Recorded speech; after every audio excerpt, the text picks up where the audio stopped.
الحمد لله حمدا كثيرا طيبا مباركا فيه محمد وعلى آله وأصحابه ومن تبعهم بإحسان إلى يوم الدين أما بعد أعوذ بالله من الشيطان الرجيم أذن للذين يقاتلون بأنهم ظلموا وإن الله على نصرهم لقدير۔ میرے بھائیوں، دوستوں، بزرگوں، بہنوں، آپ حضرات کے سامنے سیرت النبی صلی اللہ علیہ وسلم کا سلسلہ ہم نے جب رسول اللہ صلی اللہ علیہ وسلم مدینہ منورہ تشریف لے آئے مسجد قباء سے مدینہ منورہ، اس کے بعد جو ان کا استقبال ہوا اور ان کو جو ویلکم کہا گیا، ان کو جو اہلا و سہلا کہا گیا، وہ تمام پورا کا پورا ایک واقعہ آپ حضرات کے سامنے رکھا، اور اس کے بعد آپ صلی اللہ علیہ وسلم نے مسجد نبوی کی بنیاد اور تعمیر فرمائی، اور اس کے بعد آپ صلی اللہ علیہ وسلم نے مدینہ منورہ میں ایک ایسا معاہدہ کیا، میثاق مدینہ، کہ جس میں جو انصاف کے اوپر، عدل کے اوپر اور عزت، وقار، ادب، اخلاق کے اوپر اس کو قائم کیا، اور مدینہ منورہ کے جتنے بھی لوگ تھے، چاہے وہ مسلمان تھے، آپ صلی اللہ علیہ وسلم پر ایمان لانے والے تھے، یا وہاں کے رہنے والے یہودی یا دوسرے مذاہب کے رہنے والے تھے، سب کے آپس میں آپ صلی اللہ علیہ وسلم نے ایک ایسا معاہدہ قائم کیا جسے میثاق مدینہ کہا جاتا ہے۔ اب جب یہ میثاق مدینہ قائم ہوا، اسی کے ذریعے آپ صلی اللہ علیہ وسلم نے ریاست مدینہ کی بنیاد ڈالی۔ ریاست مدینہ کے اندر کیا چیزیں تھیں، اور پھر اس میں آگے جا کر کے کیا ہوا؟ سوال یہ پیدا ہوتا ہے کہ جب آپ صلی اللہ علیہ وسلم مدینہ منورہ تشریف لے آئے، اور آپ صلی اللہ علیہ وسلم نے مہاجرین اور انصار کے بیچ میں ان کو ایک ایسی نصیحت کی کہ وہ شیر و شکر ہو گئے، ایک دوسرے کے ہو گئے، ایک دوسرے کے لیے ہر لحاظ سے جو خیر اور عزت اور ادب کے باعث اور اس کے زمرے میں ہر لحاظ سے ایک دوسرے کے بن گئے، ایک دوسرے کے لیے خیر کا ذریعہ، ایک دوسرے کے لیے عافیت کا ذریعہ، ایک دوسرے کے لیے عزت اور وقار کا ذریعہ بن گئے۔ تو آپ صلی اللہ علیہ وسلم نے صرف یہاں تک کے بات کہ امن بھی قائم ہو گیا، معاہدہ بھی ہو گیا، ساری چیزیں ہو گئی، یہاں تک کی بات نہیں ہے۔ اس کے آگے کا اب ایک نیا دور شروع ہو رہا ہے کہ آپ صلی اللہ علیہ وسلم نے ایک ریاست قائم کی، ریاستی مدینہ، اور اس ریاستی مدینہ میں اب کیا ہو رہا ہے یہ دیکھنے کا ہے اور سننے کا ہے۔ آپ صلی اللہ علیہ وسلم نے جب ریاست کو قائم کیا اور اس کی بنیاد ڈالی، تو سب سے پہلے آپ صلی اللہ علیہ وسلم نے مرکز جو ہے وہ مسجد نبوی کو بنایا۔ اب یہ مسجد نبوی صلی اللہ علیہ وسلم ایسا مرکز ہے کہ یہ دارالحکومت بھی ہے، یعنی اس کے اندر عدالت بھی لگ رہی ہے، یہیں پر تعلیم بھی ہو رہی ہے، یہیں پر مشاورت بھی ہو رہی ہے، اور یہ بیت المال کا مرکز بھی بنا دیا گیا اسی مسجد نبوی صلی اللہ علیہ وسلم کو۔ صحابہ کرام یہاں تعلیم بھی آپ صلی اللہ علیہ وسلم سے حاصل کر رہے ہیں، لوگ اپنے فیصلے لے کر آتے ہیں، انصار میں سے، مہاجرین میں سے، مدینہ کے رہنے والے لوگ، اور آپ صلی اللہ علیہ وسلم انصاف اور عدل پر فیصلہ فرماتے ہیں، اور یہیں پر مشاورت ہوتی ہے کہ ریاست آگے جا کر کے کیسے چلے گی۔ تو آپ صلی اللہ علیہ وسلم نے مرکز مسجد نبوی کو بنایا۔ اس کے بعد سب سے پہلے جب ایک ریاست قائم ہوئی، اس ریاست کے اندر بھائی چارگی، اخلاق، ادب، عزت، وقار، عافیت، ایک دوسرے کی عزت اور ایک دوسرے کی جانوں اور مالوں کی تمام تر چیزوں کی ضمانت جب دے گئی کہ اس ریاست کے اندر یہ قائم، یہ ریٹ جو ہے وہ ریاست کے قائم ہوگی کہ کوئی کسی کی عزت کو خراب نہیں کرے گا، کوئی کسی کے ساتھ ناحق یا ظلم نہیں کرے گا، یہ ساری چیزیں جب بن گئی تو ایک ریاست تو قائم ہوا۔ اس کے بعد بنیادی چیز جو ہے وہ آپ صلی اللہ علیہ وسلم نے معیشت کے بارے میں فرمایا کہ اب جب یہ ساری چیزیں ہو گئی تو معیشت کیسی ہونی چاہیے۔ تو آپ صلی اللہ علیہ وسلم نے مدینۃ المنورہ میں ایک بازار قائم کیا جس کو سوق المدینہ فرمایا گیا۔ سوق المدینہ ایک بازار جس کے اندر آپ صلی اللہ علیہ وسلم نے قانون بنایا کہ بھائی اس میں تجارت ہوگی، اب اس میں نہ تو ناجائز ٹیکس لیے جائیں گے، نہ کسی کے ساتھ ظلم ہوگا، نہ کوئی ناپ تول میں کمی کرے گا، اور نہ ہی وہ ظلم اور زیادتی کرے گا۔ یہ آپ صلی اللہ علیہ وسلم نے قانون بنا کر کے اور وہاں پر ایسے لوگوں کو قائم کیا کہ وہ آپ صلی اللہ علیہ وسلم کے اس فیصلے کو اس پر لازم کر دیں اور اس کو باقاعدہ طور پر اس بازار کے اندر جو تجارت کے اصولوں کے مطابق تھا وہ قائم کیا۔ اور اس کے بعد آپ صلی اللہ علیہ وسلم نے فرمایا، دیکھیں آپ صلی اللہ علیہ وسلم ایک نظام کا حکم بھی فرماتے ہیں اور پھر اس پر فضیلت بھی بیان کی کہ جب آپ اس طریقے سے چلو گے تو اس کے بعد پھر کیا ہوگا۔ آپ صلی اللہ علیہ وسلم نے فرمایا التاجر الصادق فی الجنہ مع النبیین والصدیقین والشہداء۔ آپ صلی اللہ علیہ وسلم نے فرمایا کہ سچا تاجر جو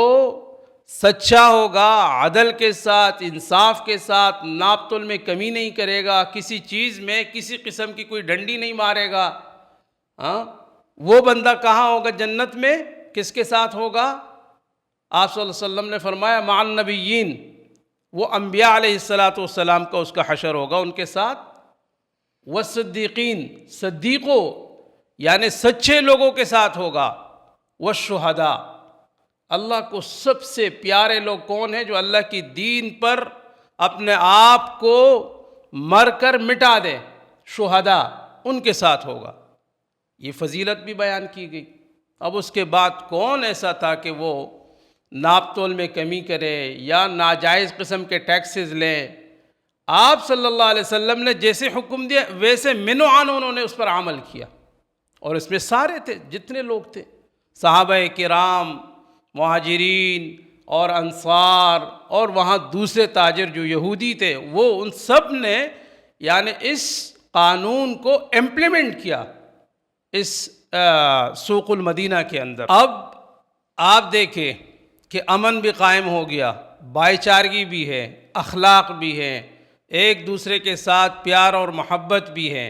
اور یہ درس آپ صلی اللہ علیہ وسلم روز دیا کرتے تھے۔ لیکن صحابہ کرام ان تمام نصیحتوں پر، اس درس کے اوپر، دروس کے اوپر عمل کرنے والے ہوتے تھے۔ وہ اپنے نظام کو جو آپ صلی اللہ علیہ وسلم نے وضع فرمایا اس کے اوپر قائم رہنے والے تھے، اور ان کی ایمان ایسے مضبوط تھے کہ آپ صلی اللہ علیہ وسلم جو کچھ فرماتے تھے وہ اسی پر اسی طریقے سے عمل کیا کرتے تھے، وہ کامیاب ہوتے تھے ہر لحاظ سے۔ اور پھر جب یہ ساری چیزیں ہو گئی، معیشت کا بھی انتظام ہو گیا، اور اللہ رب العالمین نے ریاستی مدینہ کو کہ انصاف ہیں، عدل ہیں، عزت ہیں، وقار ہیں، اخلاق ہیں، ایک دوسرے کے ساتھ بھائی چارگی ہیں، ایک دوسرے کے سہارا ہیں، یہاں تک کہ کوئی مہاجر صحابی انصاری کو بھوکا نہیں دیکھ سکتے،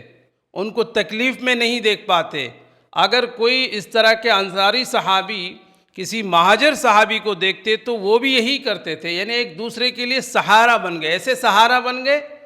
کہ ہر کام میں اپنے آپ کو پیش کیا کرتے تھے، اخلاق کے ساتھ، اخلاص کے ساتھ، عزت کے ساتھ، وقار کے ساتھ، ادب کے ساتھ اپنے آپ کو پیش کیا کرتے تھے۔ تو ایک ایسی بہترین ریاست قائم ہوئی جس میں یہ ساری خوبیاں قائم تھی۔ اب جب یہ ساری چیزیں ہوئی، اسی سال اللہ کا حکم آیا رسول اللہ صلی اللہ علیہ وسلم کو، اور وہ بھی نماز کے دوران، کہ آپ صلی اللہ علیہ وسلم مسجد قبلتین، جہاں آج کل حجاج کرام اور معتمرین حضرات جو عمرہ کرنے کے لیے زائرین جاتے ہیں وہ دیکھتے ہیں، مسجد قبلتین کہا جاتا ہے، دو قبلوں والی مسجد۔ اس مسجد کے اندر آپ صلی اللہ علیہ وسلم نماز پڑھا رہے، نماز کے دوران وحی آئی، اللہ کا حکم آیا فَوَلِّ وَجْهَكَ شَطْرَ الْمَسْجِدِ الْحَرَامِ، حکم آیا اللہ رب العالمین کی طرف سے کہ آپ اپنا چہرہ جو ہے وہ مسجد بیت المقدس سے مسجد حرام کی طرف کر دے۔ ایک بہت بڑی امتحان، ایک اتنا بڑا امتحان اور اللہ کا حکم، لیکن اس سے کیا ہوا؟ اس سے مسلمانوں کی مزید شناخت ہوئی، اتنی شناخت ہوئی کہ مسلمانوں کے اندر اللہ رب العالمین نے مدینہ میں، مکہ میں اور پوری دنیا میں شناخت بنا دی اسی قبلہ چینج ہونے کو۔ اور اسی سال اللہ رب العالمین نے ایک اور حکم دیا وہ روزے کا، کہ روزے فرض ہوئے، یا ایھا الذین آمنوا کتب علیکم الصیام کما کتب علی الذین من قبلکم، رمضان کے جو روزے کی فرضیت کا حکم بھی اسی سال آیا۔ اب جب یہ ساری چیزیں ہوئی تو مشرکین مکہ جنہوں نے 13 سال مسلمانوں کے اوپر ظلم، ہر قسم کی تکلیفیں پہنچائی تھی، اور 13 سال مسلمانوں نے، یعنی رسول اللہ صلی اللہ علیہ وسلم نے اور صحابہ نے مکی دور میں ہر قسم کی تکلیفیں برداشت کی، انہوں نے ظلم کیا، مارا پیٹا، اس کی دفاع کا حکم اللہ کی طرف سے نہیں آیا۔ اللہ نے صبر بار بار اپنے حبیب صلی اللہ علیہ وسلم کو فرمایا کہ آپ صبر کریں، وما صبرک الا باللہ، جو صبر آپ کرتے ہیں اس پر آپ کو بہت کچھ ملے گا۔ اللہ رب العالمین نے پھر دیا بھی، وَاصْبِرْ عَلَى مَا يَقُولُونَ وَاهْجُرْهُمْ هَجْرًا جَمِيلًا، آپ ان کے ساتھ اسی طرح پیش نہ آئیں، آپ صلی اللہ علیہ وسلم کو اللہ نے حکم دیا جس طرح یہ کرتے ہیں۔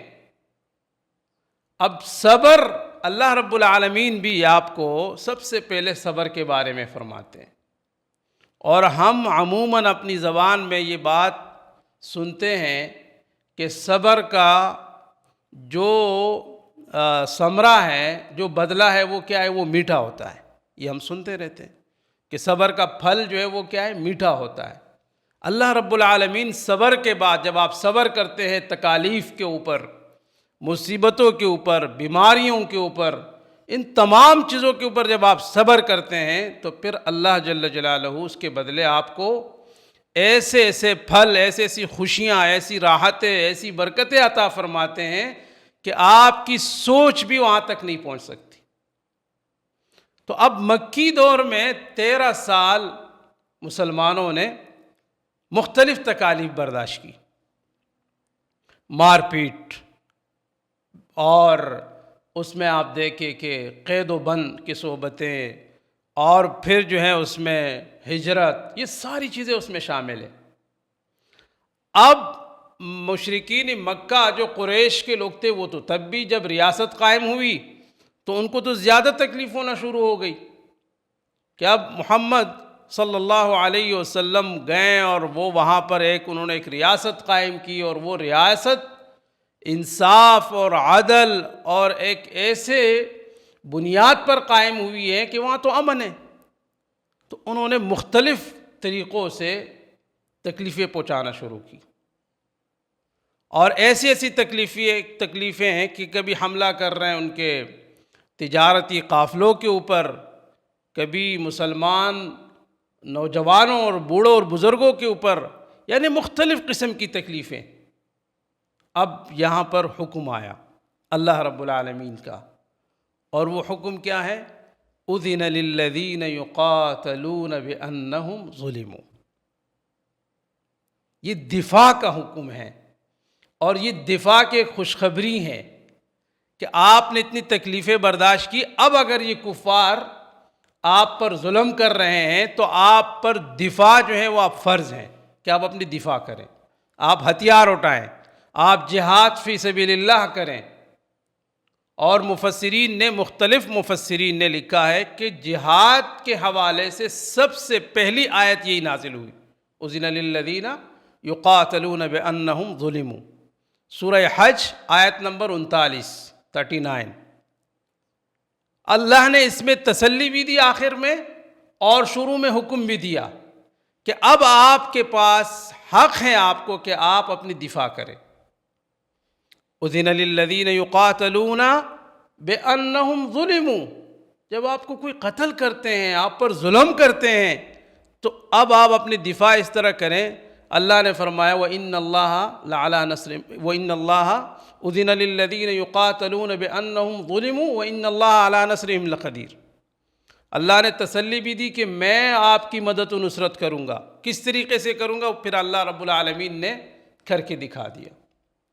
تو جب یہ حکم آیا، حکم کے بعد اللہ کے حبیب صلی اللہ علیہ وسلم نے مختلف چھوٹے چھوٹے اس طرح کے جماعتیں بنائی کہ وہ اپنی دفاع کرے، اور مشرکین مکہ کے جو حملے کر رہے ہیں اس سے بچاؤ کے لیے، لیکن وہ کفار مشرکین مکہ جو تھے وہ اس سے باز نہیں آ رہے تھے۔ ریاست مدینہ اور اس ریاست کے اندر امن اور اس کے اندر محبت اور انصاف اور یہ ساری چیزیں جو ہیں یہ ان کو راس نہیں تھی۔ تو اب آگے جو معرکہ شروع ہوا پھر وہ غزوہ بدر ہیں۔ تو انشاءاللہ آئندہ بیان میں زندگی رہی تو آپ کے سامنے غزوہ بدر کو تفصیل کے ساتھ بیان کریں گے۔ یہاں تک اللہ رب العالمین مجھے اور آپ کو ہم سب کو عمل کرنے کی توفیق عطا فرمائے، اور آگے بھی جتنے دین ہیں اللہ ہمیں سب کو عمل کی توفیق عطا فرمائے، سیرت نبوی صلی اللہ علیہ وسلم کو سیکھنے کی توفیق دے۔ وآخر دعوانا ان الحمد للہ رب العالمین۔